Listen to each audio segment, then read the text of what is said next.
Life has a way of teaching you lessons the hard way sometimes. And if you're not careful, if you're not paying attention, people will take your kindness, your patience, and your love and twist them into weaknesses.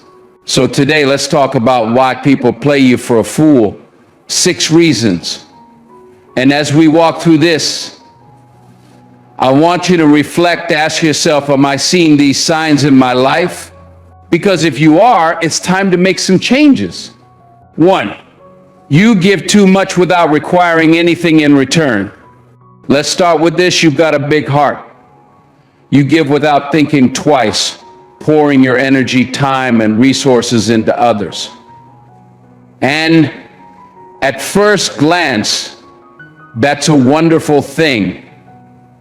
It speaks volumes about your generosity or general willingness to care and your capacity to love without limits. But here's the thing about boundless giving. It can sometimes come at a cost, not just to you, but to the way people perceive and treat you. When you give without boundaries, something subtle but profound starts to happen. People stop valuing what you offer. Think about it. When something is readily available, people often take it for granted. Have you ever noticed how people treat things they get for free? Whether it's a giveaway, a favor, or even a relationship, the value often diminishes in their eyes. It's human nature to cherish what we've worked for, what we've earned, and what we know could be lost. But when something or someone feels like it's always there, always giving, always available, that sense of appreciation can fade. In relationships, this dynamic can become even more pronounced. When you're constantly giving, whether it's your time, your energy, your support, or your love, people might start to see it as a given. They might begin to assume that you'll always be the one to call, to sacrifice, to show up. And while being dependable is a beautiful quality, it can become a trap if there's no balance. Suddenly, the relationship feels less like a partnership and more like a one-sided effort. And let me tell you, that's not love that's being used. Now, this isn't to say that giving is a bad thing. Far from it. Giving is one of the purest expressions of love in humanity. The problem isn't the act of giving, it's giving without boundaries. When you give out of habit, out of fear, or out of a need to prove your worth, it stops being an act of love and starts becoming something else entirely, something that can leave you feeling drained, unappreciated, and even resentful. The key to breaking this cycle lies in one word: boundaries. Boundaries are not walls, they're guidelines in the code. They don't shut people out. They teach people how to treat you. When you set boundaries, you're saying, I value myself, my time, and my energy. And I expect you to value them too. That's not selfish, that's healthy. Relationships thrive on mutual respect, and boundaries are a vital part of that equation. Here's the hard truth: if you don't set expectations, people will create their own. And more often than not, those expectations won't align with what you truly need or deserve. If you're always the one initiating contact, the one making sacrifices, or the one putting in all the effort, you're teaching people that they don't need to step up, that you'll carry the load no matter what. And while that might feel noble a moment, it's not sustainable. More importantly, it's not fair to you. So what's the solution? Start by taking a step back. If you're always the one calling, texting, or making plans, pause. Give the other person a chance to reach out. If they don't, that tells you something about how much or how little they value the relationship. If you're always the one sacrificing your time, energy, or resources, ask yourself this: would they do the same for me if the roles were reversed? If the answer is no, it's time to reevaluate. Reciprocity isn't about keeping score. It's about balance. It's about ensuring that the race street where both parties are investing, caring, and contributing. When you give from a place of strength, you're saying, I choose to give because I want to, not because I feel I have to. And that shift from obligation to choice makes all the difference. Let's be honest, setting boundaries isn't always easy. It can feel uncomfortable, especially if you're used to being the one who always gives, always accommodates, always says yes.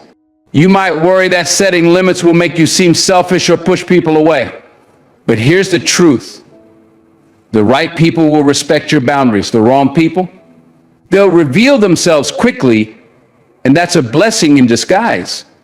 When you start setting boundaries, you're likely to encounter resistance. People who've grown accustomed to your endless giving might not like the change. They might accuse you of being different, of not caring as much as you used to. But don't let that shake you.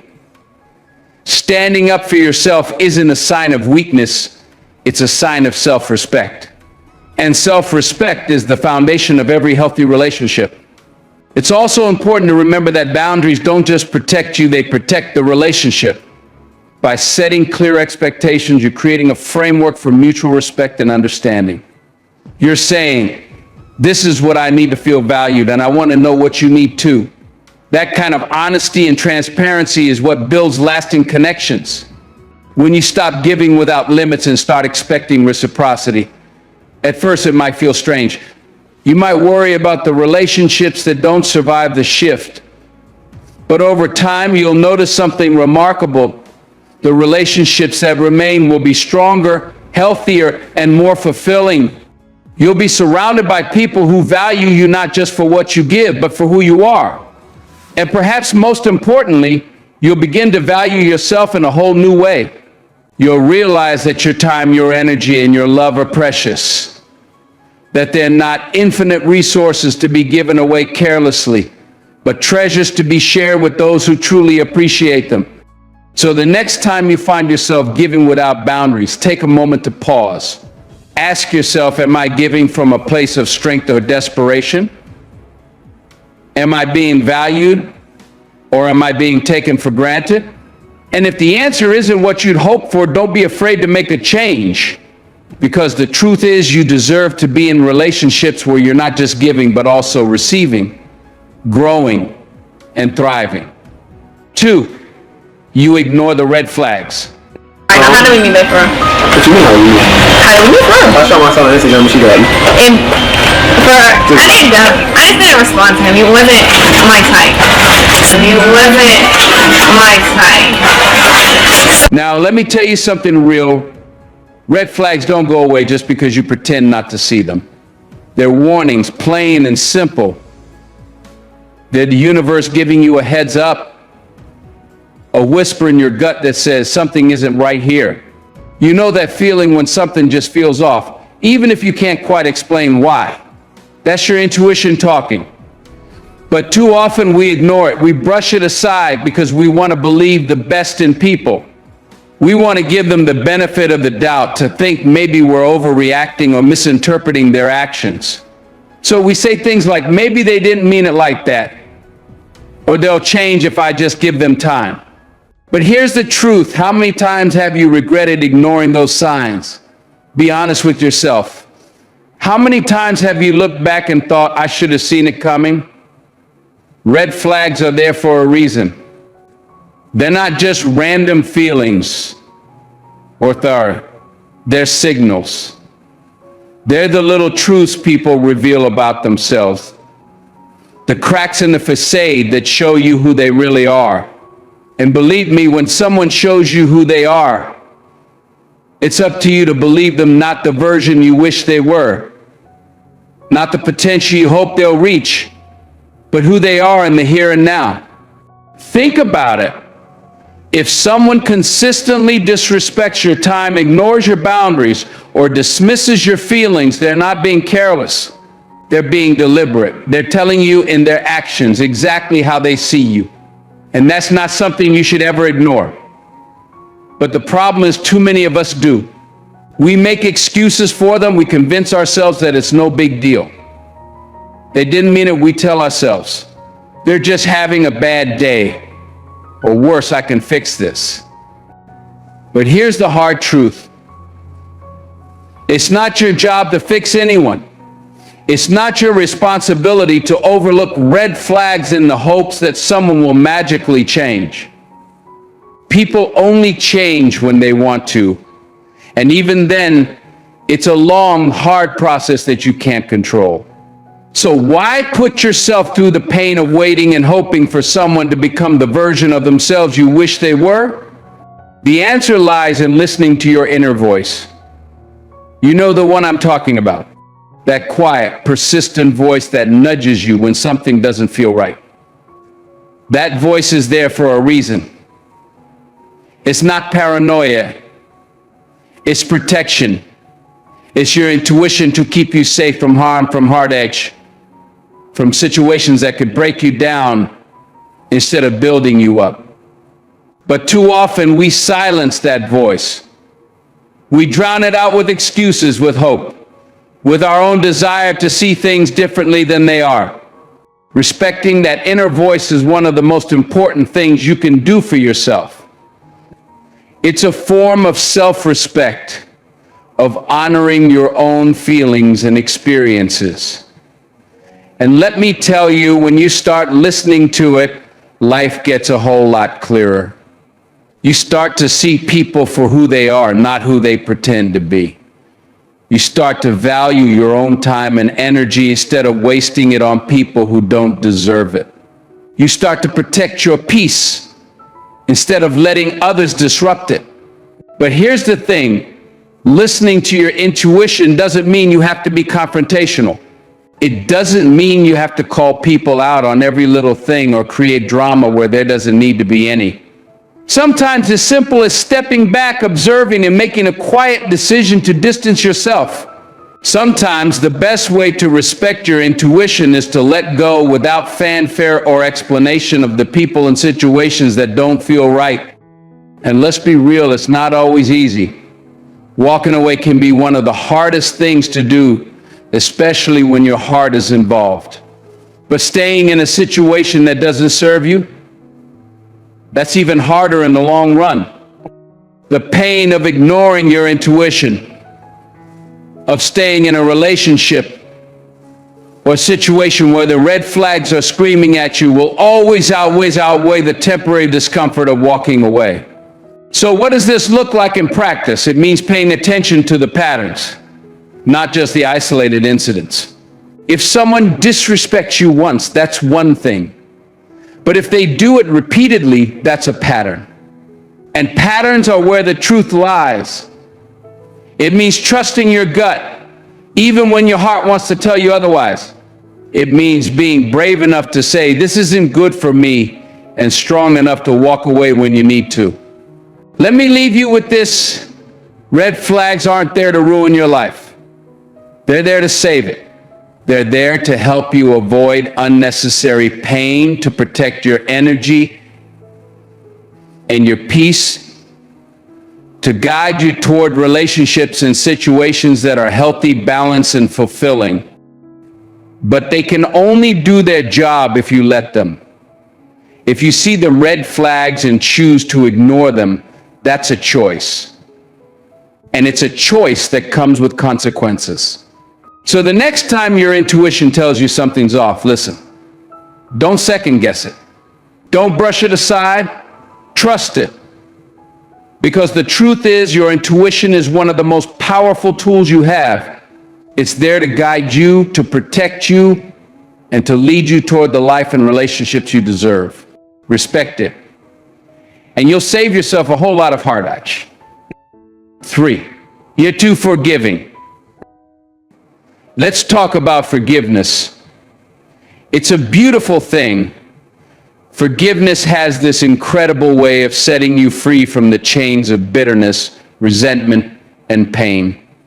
It's an act of grace, not just for the person you're forgiving, but for yourself. When you forgive, you take back your power. You say, I won't let this situation define me. But here's the important part, there's a line. If you cross that line, forgiveness can morph into enabling, and that's where the danger lies. Let me explain what I mean. Forgiveness in its purest form is about release. It's about letting go of anger and freeing yourself from carrying the weight of someone else's mistake. But when people know you'll forgive them no matter what, it creates a different dynamic. Suddenly, forgiveness isn't a gift anymore. It becomes a license for them to keep doing the same thing. They don't feel the need to change or grow because they know they've got a free pass waiting for them. Think about it. How many times have you let someone slide after they disrespected you? How many times have you brushed off their actions saying, it's okay, when deep down it really wasn't? Those moments stick with you, don't they? And every time you tell yourself it's no big deal, you're teaching that person how to treat you. You're showing them that there's no consequence for their actions. And that, my friend, is how forgiveness turns into enabling. Forgiveness doesn't mean you forget what happened. It doesn't mean you let someone continue to hurt you. Forgiveness is about release, not amnesia. You can forgive someone and still hold them accountable. In fact, holding someone accountable is sometimes the most loving thing you can do, not just for yourself, but for them too. Because when you enable bad behavior, you're not helping them grow. You're keeping them stuck in a cycle where they think they can get away with anything. Here's where it gets tricky. We confuse forgiveness with tolerance. We think that forgiving someone means we have to keep them in our lives, keep giving them access to us, and keep enduring the same behaviors. But forgiveness and boundaries go hand in hand. Forgiveness is saying, I'm letting go of the anger I feel toward you. Boundaries are saying, but I'm not going to let you hurt me again. Now, let me ask you this. If someone keeps apologizing for the same thing over and over, is that really an apology? Or is it just a pattern? A real apology comes with change. It comes with effort, with actions that show you they're truly sorry. But a pattern is someone taking advantage of your forgiveness.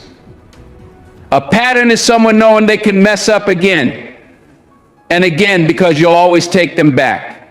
This is where you have to love yourself enough to make a hard choice. You have to love yourself enough to say, I forgive you, but I'm walking away. That doesn't make you a bad person.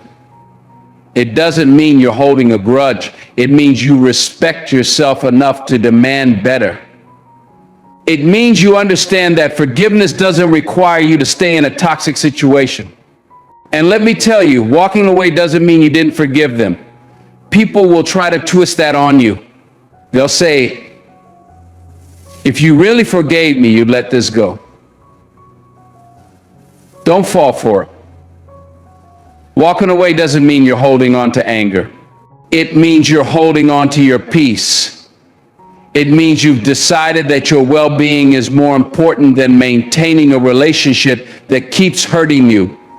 Now, I'm not saying this is easy. Forgiveness is already hard enough, but walking away, that takes courage. It takes strength to stand up and say, I deserve better.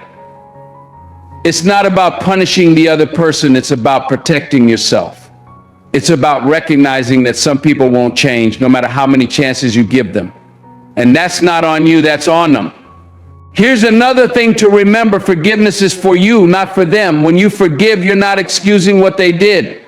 You're not saying it was okay. You're saying, I refuse to carry this burden anymore. You're choosing to let go of the anger, the pain, and the resentment because those emotions don't serve you. But letting go doesn't mean you let them back in.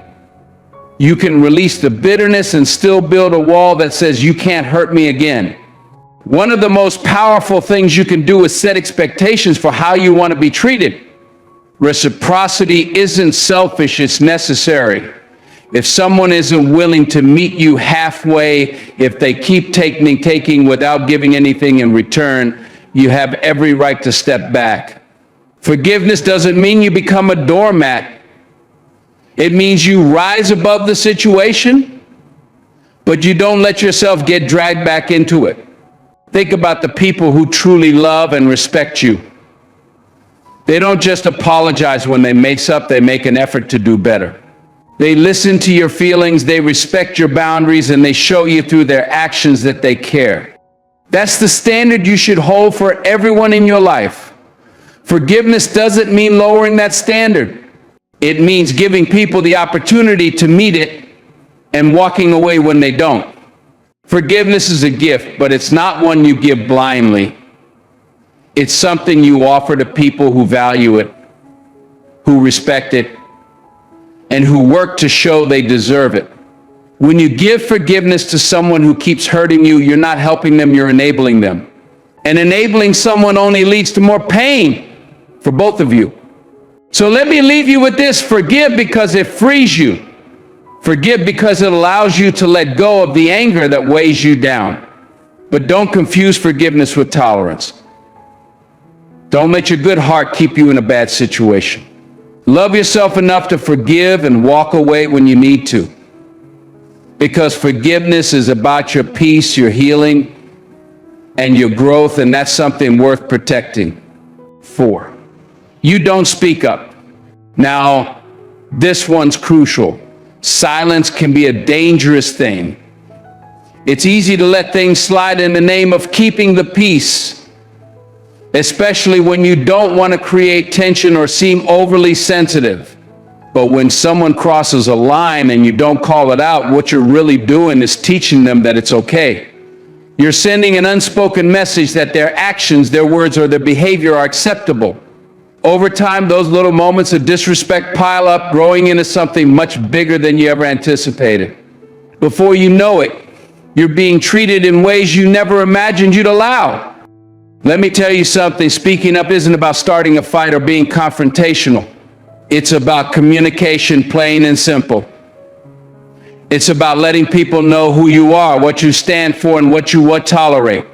If someone interrupts you, talks over you, dismisses your feelings, or crosses a boundary, you have every right, no, you have an obligation to yourself to say, hey, that's not okay. Now I get it. Speaking up can be uncomfortable. Maybe you're worried about how the other person will react. Maybe you're afraid they'll think you're overreacting or that you're being rude. But let me tell you something, calling out disrespect doesn't make you rude, it makes you strong. It shows that you value yourself enough to demand the respect you deserve. And here's the truth, people who truly care about you will respect you even more when you stand up for yourself. When you stay silent, don't expect people to magically know they've hurt you. Most of the time, they don't even realize what they've done, or if they do, they're hoping you won't notice. Silence gives them permission to keep treating you the same way. But when you speak up, you're drawing a line. You're saying, this is who I am, and this is how I expect to be treated. Your voice is your power. It's your way of advocating for yourself in a world that often tells you to stay quiet, to avoid making waves, to just let things go. But let me ask you this, if you don't speak up for yourself, who will? If you don't set boundaries, who's going to do it for you? The answer is no one. You are the only person who can define how others treat you. Think about the times in your life when you didn't say anything, when you let something slide that you knew deep down wasn't right. How did it feel? Did it eat at you later? Did you find yourself replaying the situation in your mind, wishing you'd said something? That's the weight silence puts on you. It's a burden that grows heavier with time. But here's the flip side. Think about a time when you did speak up, when you stood your ground and made your feelings known.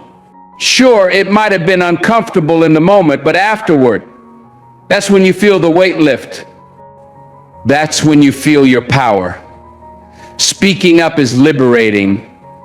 It's a way of reclaiming your voice and reminding yourself and others that you matter. Now, let's talk about boundaries. Boundaries are the invisible lines that protect your peace, your self-respect, and your emotional well-being. When someone crosses a boundary, it's not just about the action, they're sending a message about how much they value you. If you let it slide, you're sending a message too.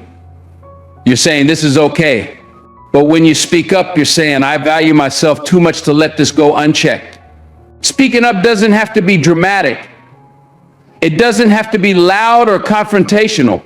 Sometimes it's as simple as saying, I didn't appreciate that, or that doesn't work for me. Other times it might mean having a more in-depth conversation, explaining how someone's actions made you feel and why it's important to you that things change. Here's the thing, when you speak up, you're not just advocating for yourself. You're also giving the other person an opportunity to grow. Because sometimes people don't realize the impact of their actions until someone points it out. By addressing the issue, helping them become more aware and hopefully more considerate. But let's be real. Not everyone is going to respond well when you speak up. Some people might get defensive. Some might try to turn it around on you, making you feel like you're the one in the wrong. That's why it's so important to stand firm in your truth. You're not responsible for how they react. You're responsible for how you show up for yourself. And here's another thing. Not every battle is worth fighting. Sometimes you'll decide that it's better to walk away than to try to make someone see your point of view.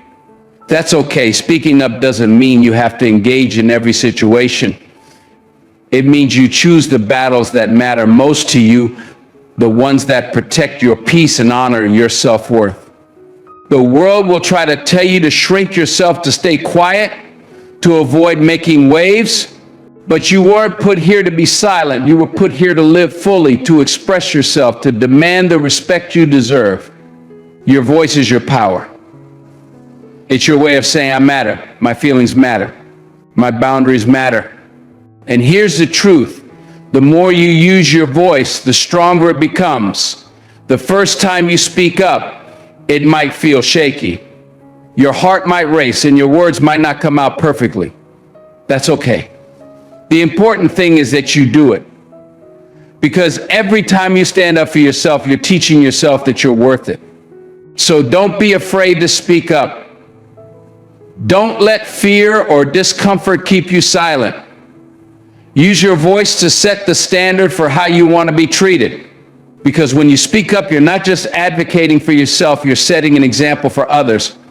You're showing them what self-respect looks like, what confidence looks like, what strength looks like. In the end, silence isn't the answer. It might feel easier in the moment, but it comes with a cost. The cost is your peace, your self-worth, and your emotional well-being. Speaking up, on the other hand, might feel harder at first, but it pays off in ways silence never will. It brings you clarity, respect, and a sense of empowerment that nothing else can match. So, remember this, your voice is your power. Use it. Use it to set boundaries, to demand respect, and to show the world that you're not someone to be overlooked or dismissed, because you matter. Your feelings matter. Your boundaries matter. And the only way to ensure that others see that is to show it yourself. Speak up and watch how the world starts to treat you differently. 5, you see the best in people even when they've shown you the worst. This one's tough because it comes from such a heartfelt place. You've got hope in your heart, and hope is a powerful thing. It's a beautiful force that makes you believe in people's potential, that they can be better, do better, and rise above their flaws. And that's not a bad thing. It shows your kindness, your willingness to see the good in people. But here's the hard truth sometimes, that hope blinds you to reality. It makes you hold on to what you wish someone could be instead of seeing them for who they really are. When you're driven by hope, it's easy to overlook the signs. You think maybe they didn't mean it like that, or they're just going through something right now. You rationalize their behavior, making excuses for their actions because you want to believe in the person they could be. But what does that do to you? It sets you up for disappointment again and again. Here's the truth that's hard to swallow. People don't change unless they want to. No amount of love, understanding, or patience can force someone to become a better version of themselves if they're not ready or willing. It's not your job to fix someone. You can't love someone into being better no matter how much you want to. It's not because you're not enough, it's because that kind of change has to come from within them, not from you. When you excuse someone's bad behavior, you might think you're being compassionate, but what you're actually doing is enabling them. You're giving them the green light to keep disrespecting you, lying to you, or taking you for granted. And while you might think you're helping them by being patient and forgiving, you're really just delaying the lesson they need to learn, the one where they have to take responsibility for their actions. Think about it. How many times have you let someone slide thinking they'll do better next time, only for them to repeat the same behavior? It's a cycle, and the only way to break it is to take people at face value. If someone shows you who they are, believe them the first time. Don't look for hidden meanings in their actions. Don't tell yourself that their disrespect was unintentional or that their lies were just slip-ups. Trust your eyes, trust your gut. Now, I'm not saying people can't change, they can. But that change has to come from a deep personal desire within themselves. It can't be forced or coerced. And it definitely can't be a condition of your love or acceptance. When you hold on to the fantasy of who someone could be, you're not just setting yourself up for heartbreak, you're also robbing yourself of the chance to build relationships with people who actually meet you where you are. Let me give you an example. Imagine you're holding a rope tied to a balloon. You know the balloon is losing air, but you keep holding on because you hope it'll float again. You pour your energy into that balloon, hoping it'll rise, but it doesn't. All the while, you're ignoring the balloons around you that are full of air and ready to soar.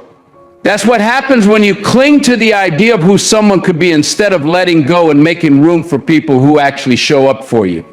Hope without boundaries can become a trap. It keeps you stuck in a cycle of forgiving, excusing, and waiting. Waiting for someone to become the version of themselves that you've created in your mind. But what about you? What happens to your needs, your feelings, and your peace of mind while you're waiting?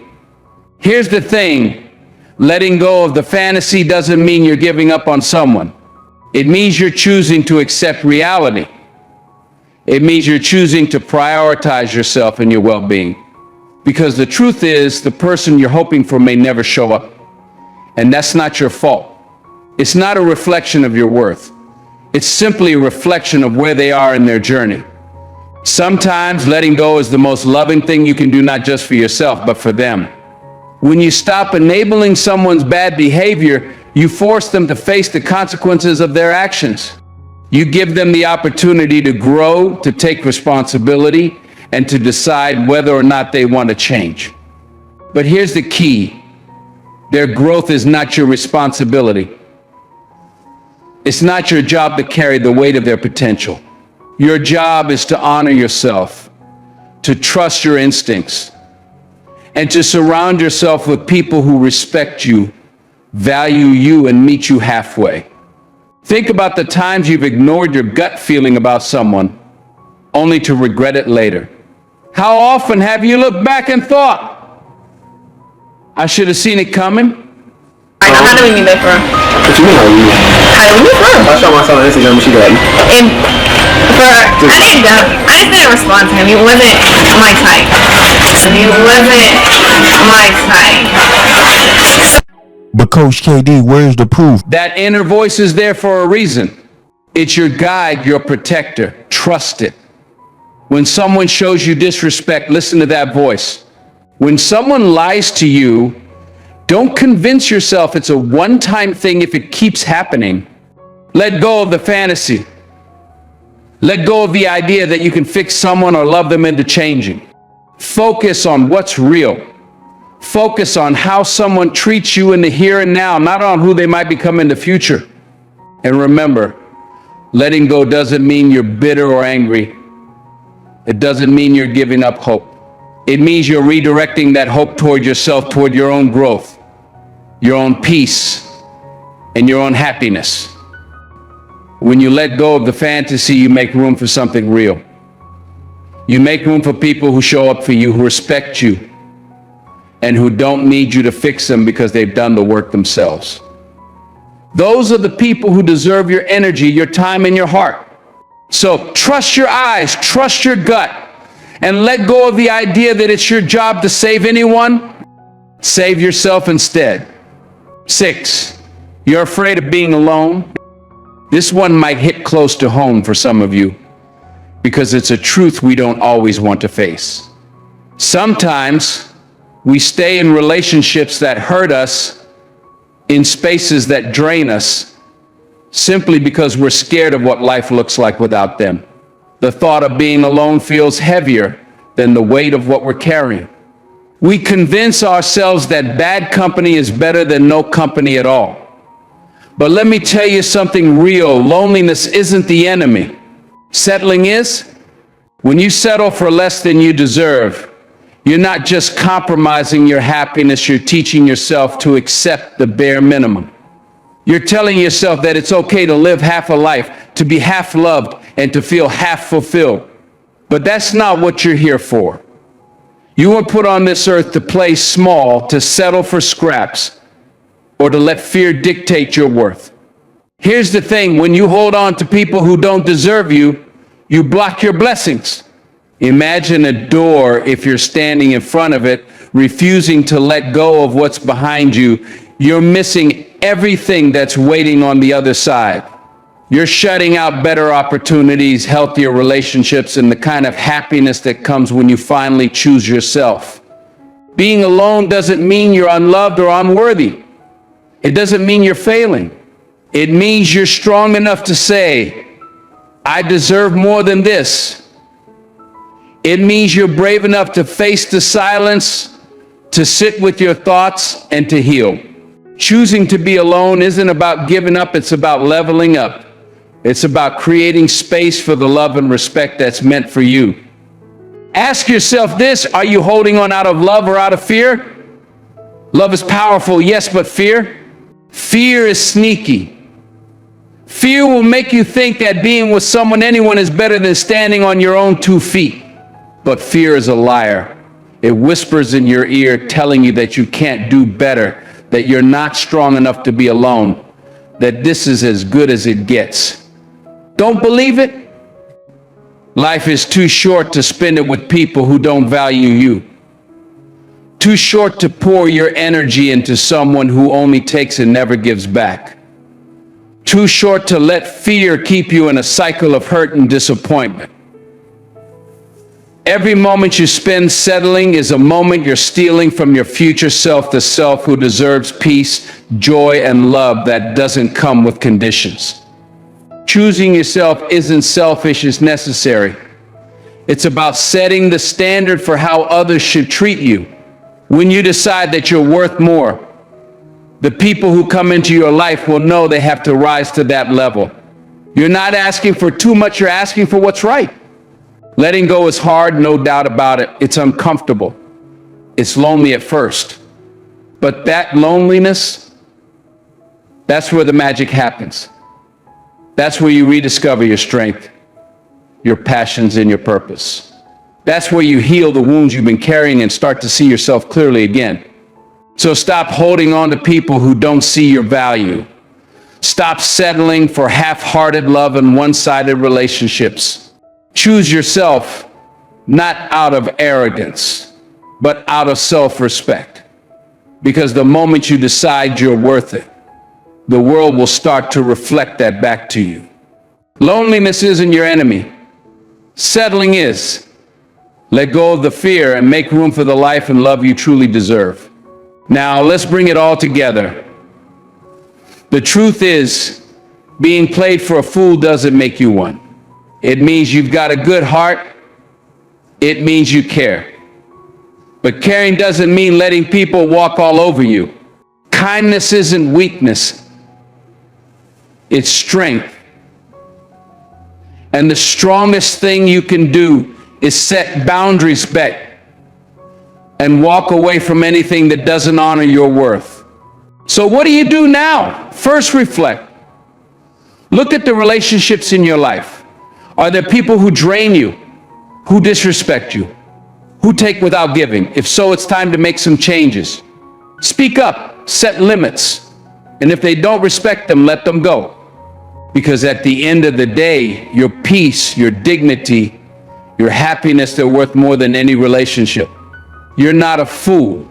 You're not weak. You're worthy of love, respect, and reciprocity.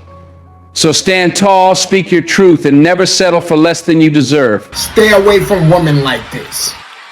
You can't even give him a hug. You can't give him a kiss. You embarrassing him on national TV, making everything about you. Played a heck of a game. I enjoyed watching you play. Look how mad he is, bro. Even the reporter picked up on his energy. Watch this. You had a smile on your face the whole time. What was going on in your mind? This girl is an A1 narcissist. She thinks everything revolves around her. Fellas, you have to learn to nip this type of behavior in the bud right away. It only gets worse from here. This girl probably about 20 years old and she's acting out like this. She hasn't even had a baby yet, so this ain't even postpartum. So imagine when the titties go to sagging. Imagine when the baby start crying, she's losing a little hair and stuff like this. Imagine when them hormones are imbalanced. She's gonna act 10 times worse than